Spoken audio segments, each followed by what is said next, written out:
oh yeah, think you know me, homie, never know me, no, they can't control me. Oh, we going, ain't no way we slowing, poing, niggas like 100 ocean potion. I'm molding my future, last one, drive the dough.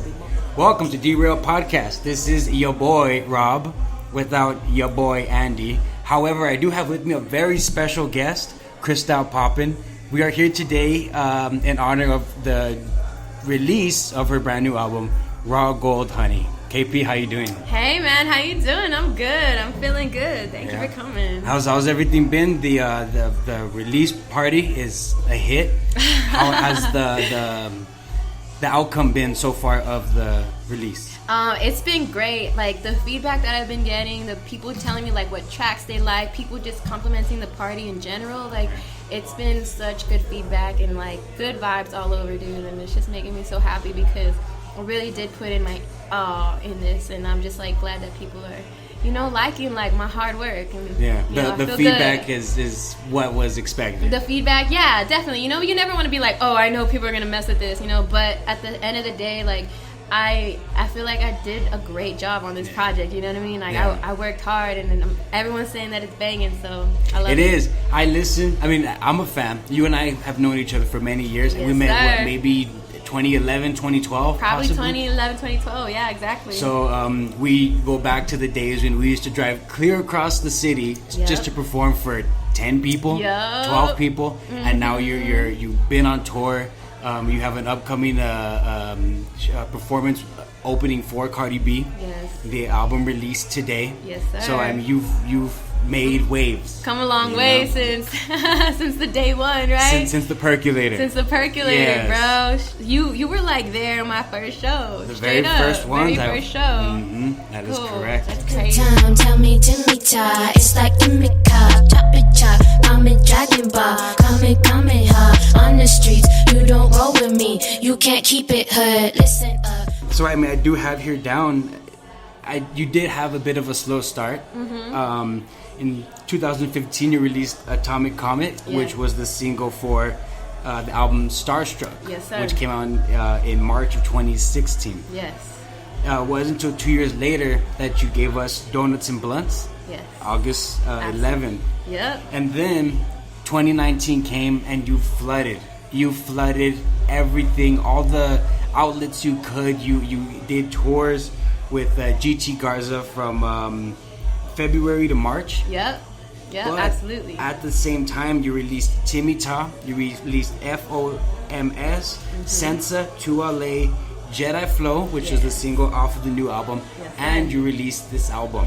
Yes. So, what was it that, from the slow start, what was it that led you to decide that you wanted to release everything in such a hit? Why did you want to throw it all out? So, when Starstruck came out, I feel like it was such a big production, but I wasn't ready as an artist to take that leap. You know what I mean? I felt like I wanted to refine my sound a little more. I feel like I needed to find myself more as an artist because after the album dropped, then a lot of stuff was happening really fast.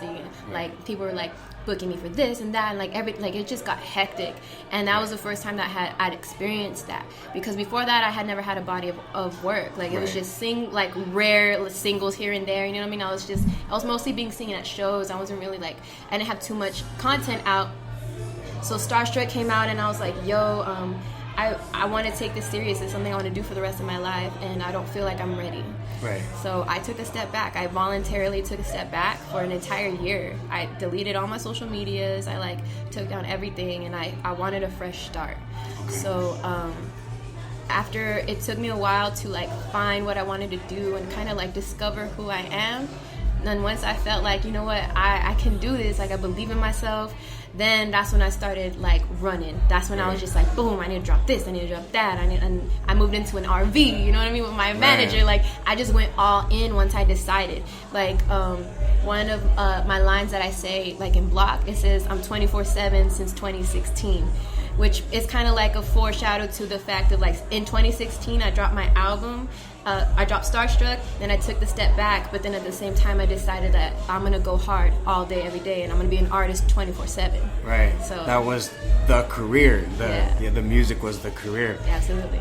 So you wanted the music to develop through you. You didn't want to just feed everybody without knowing exactly what you were feeding them. Exactly. In a way. And then when Starstruck dropped, I also didn't know too much about music, like how music worked. All I knew at that time was how to rap.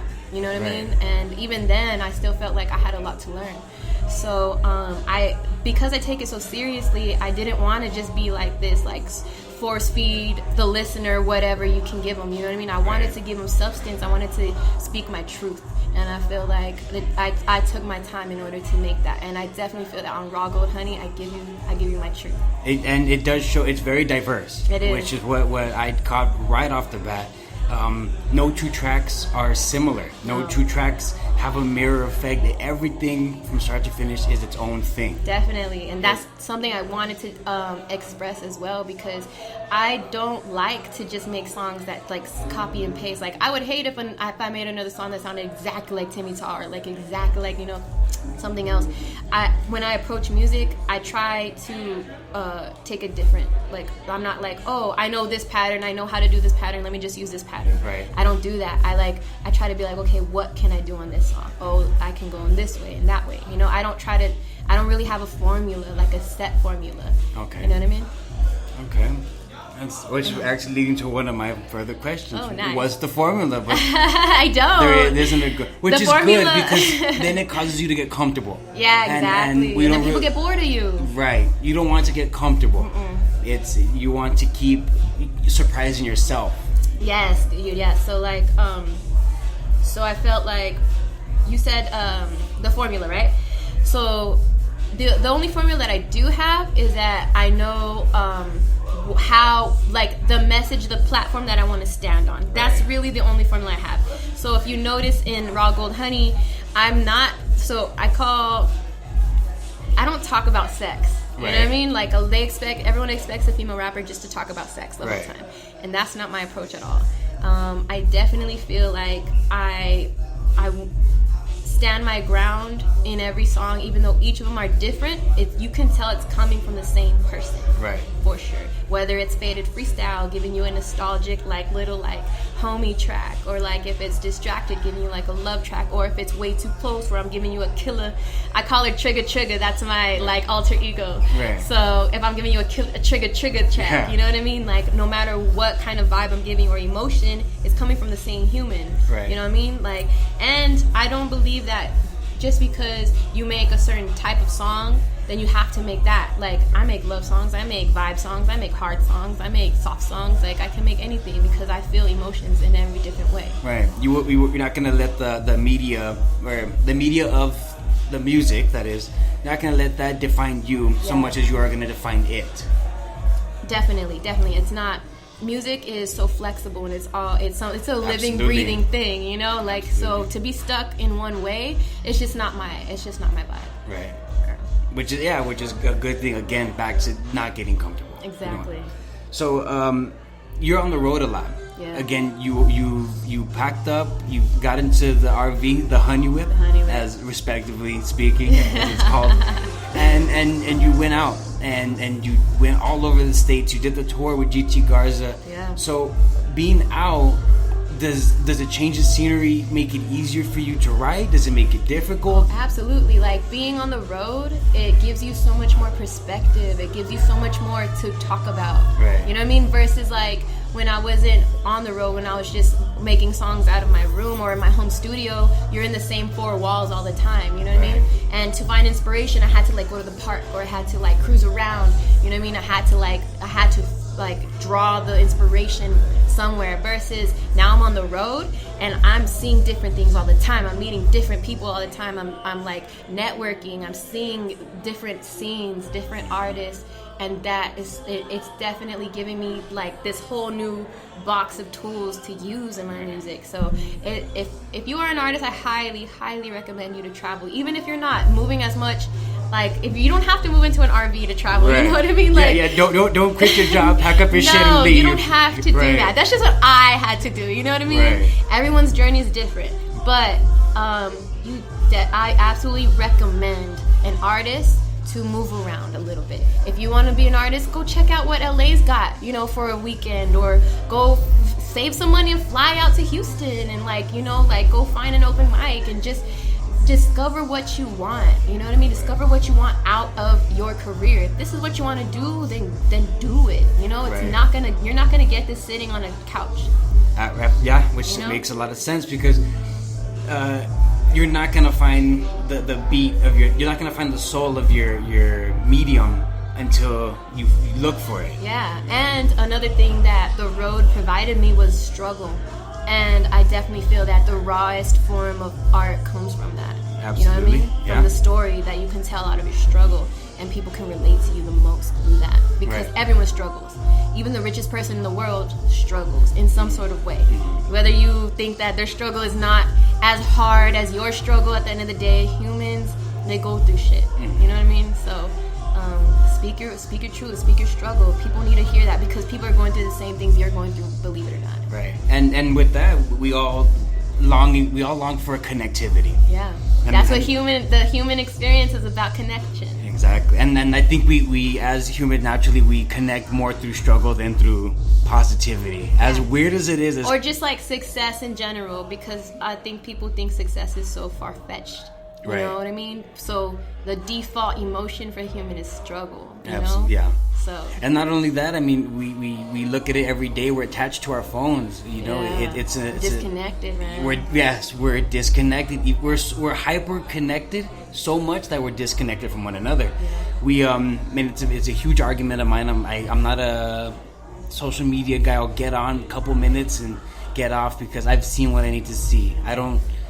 And the funny thing about social media is that, yes, I'm always on it and I have to do it because it's part of my job, it's my tool. But if I had a choice, I wouldn't be on social media as much as I am, as much as I have to, just because I do see how toxic it can be, you know what I mean? And the internet in general, people that don't know you trying to define you for you, you know what I mean? Like, people trying to tell you what your story is when they don't even know. Yeah, so, it's kind of you have to use it in the right context because it can be either really dangerous or extremely helpful. Absolutely. You know, it does have its both sides of the coin. You know, so October 8th, you will be opening for Miss Cardi B. Yeah. God willing. She will be here. Yeah, in I hope El Paso. she pulls through. Yeah, she has canceled before, as our El Paso listeners know. Yes. She has canceled on 2 different occasions. Both occasions were actually booked for. Yeah. Am I not mistaken? I was booked for the most recent one. I wasn't booked for the Neon Desert, but in her defense, and the way I want El Paso to not lose faith in her is the fact that both occasions were out of her control and out of the city's control. Right. So the first one, she was pregnant, right? Understandably, she couldn't perform. Right. The next one is when medical she was medical reasons, and she canceled multiple concerts, not just El Paso. Right. It wasn't El Paso didn't sell tickets, I'm not gonna go. That's not what happened. What happened was she had a medical emergency, she couldn't come. So she seems good now, as I'm hoping she's good for the 8th. And I really do think she's going to come this time. So I hope people don't lose faith in her. Now that you have the Cardi B concert coming up, what sort of preparations are you taking to, for that show? What I'm doing to prepare really is I'm rehearsing my ass off. You know what I mean? Making sure I'm sharp. I'm working out every day. I'm eating right. Because at the end of the day, stamina is so important on stage. You know what I mean? If you don't got stamina, you can know every single lyric like to the T. But if you don't got stamina, your performance is not going to be good. I work on my stamina. I also, work on making sure that I know my lyrics like muscle memory. Right. You know what I mean? So I'm always listening to my own music. If you're an artist, you need to listen to your own music, by the way. You need to bump your own shit because you need to know the ins and outs of what you're making and what you're performing. Right. So that's Lil Wayne doesn't listen to anything but Lil Wayne. Exactly. See what I'm saying? Yeah. And I bet, you can throw him in any situation. He can be just sitting in a club one day and they're like, hand him a mic, he's gonna kill it because he knows his music. Yeah. You know what I mean? You need to know your music. Yeah, you think I wrote it, I know it, it's cool, I don't have to perform it, I don't have to practice. But that's not true. Right. You have to know. It has to be muscle memory. Yeah, absolutely. Will you be performing music off of Raw Gold Honey? I know you did say you have something in the works for 2020. Oh, yeah. Will you be throwing anything in there? Well, for Cardi, I'm definitely performing Raw Gold Honey. I might throw in my singles such as Sensa or Timmy Top, but It'll be mostly raw gold honey. And yes, I do want to drop a mixtape like maybe March, April, something springtime for sure. Just to keep everyone, like, keep them pumped. You know, by that time, raw gold honey will be a couple months old. Yeah. And I just want them to be refreshed with my sound. And my sound's always evolving. I'm always making music. Right. Which is the shady thing about the industry, don't you think? Like, yeah, you release an album and 3 months later it's old news, but yeah, you put years sometimes into it, you put your everything into it, and people are like, oh no, that's old already. Yeah. But it's only been, a couple of months. It's just the way the world is right now. Like I feel like 6 months is a year now. You're right. You know what I mean? Like, that's a year's condensed down to 6 months now. That's how fast time is going. Yeah. That's how fast music moves. So if you were taking longer than 6 months to do something, like, you need to move faster. You know what I mean? And is there anything like you have, just tucked away that you the funny thing is I have so many songs that I have not released, like, that are bangers, like that my manager is in love with, that he like, for instance, To LA. I would sit on that for maybe a year before. Really? And then I was like, it has to drop before the album drops. I need it to be out. Right. Like, I need the world to hear this before this actual album drops. So I got a lot of bangers, like, in the tuck. So between you and your manager, who decides that? Do you say, I love this one so much with all my heart, this is my everything, this is my Sistine Chapel, but this one won't be a single, this one won't be on the album, this is just for me? Who decides that? How do you decide that? Well, me and my manager kind of, like, both, we're like business partners if you think about it. Right. You know what I mean? Krystall Poppin is the product, and me and my manager decide, like, how we move and market Krystall Poppin. And we're pretty much in the same area. Like, we make the same decisions. Like, he kind of talks to me like, oh, we're going to release this date, and this is why. And he's usually right. You know what I mean? So he knows what he's talking about, and or if I feel like, you know what, let's release this time, like, he also listens to my reasoning as well. So we're equal business partners in the end of the day. Which is probably more important than anything. Absolutely. Yeah? Yeah. So, that's where I'm not going to take up any more of your time. You have an entire party to get to. Thank you. Krystall, thank you so much for being on Derail Podcast. Thank you for coming, man. I do appreciate that. Oh, of course. Much. I mean, you and I go way back. It's more than just, a fan. It's more than just the episode. Absolutely. It's. Yeah, you would be here. Even if you didn't have a podcast, I would hope you'd be here. Absolutely. I was even telling your boy Tony text me. Shout out to Tony. Shout out friend Tony. of the podcast, long-time listener. Awesome. First time caller. He was even texting me. He said, hey, are you going to go? He's like, oh, she's throwing a party today. I said, Tony, I'm going. So shout out to Tony. I know that if he was in town, he'd be here. Absolutely. So, but I'd like to thank you again. Hopefully we can sit down another time, get together, bang out another episode. Oh yeah. Because Lord knows these are fantastic. I'd love to. That'd be awesome. We could use the interaction, and we hope to hear more from you, and we will be on the lookout. Is there anything you'd like to say to your fans, our fans, anything you'd like to put out into the ether, upcoming artists? Sure. Just like, first of all, I definitely want to say, if you haven't heard Raw Gold Honey, please go listen. Like, whether you love it or hate it, I love the feedback. Make sure you cop that. And if you're an artist, the advice I can give you is, if you're gonna do it, go all in. Don't be a half-ass motherfucker. Go. No fears. And you can actually find a link to Raw Gold Honey on our website, derailed.onuniverse.com. You can follow me across all platforms, Bobby Tanqueray. You can follow your boy Andy at Pookie Baylock on Twitter, official Andy Guerra on Instagram, and you can get a hold of Derailed via email at derailedpodcast@icloud.com. KP, your Instagram, where can we find all you and all the good stuff you'll be bringing out to us? So if you follow me on Instagram, that's like my main platform. It's at Krystall Poppin, KrystallPoppin. And that's basically how you can find me on YouTube, anywhere, Twitter, everything. Alrighty, thank you so much, Chris, for being a guest. We will be in touch. Thank you. I got the messages, but I ain't stressing shit. What you mean? Got the beef, eat your veggies, bitch.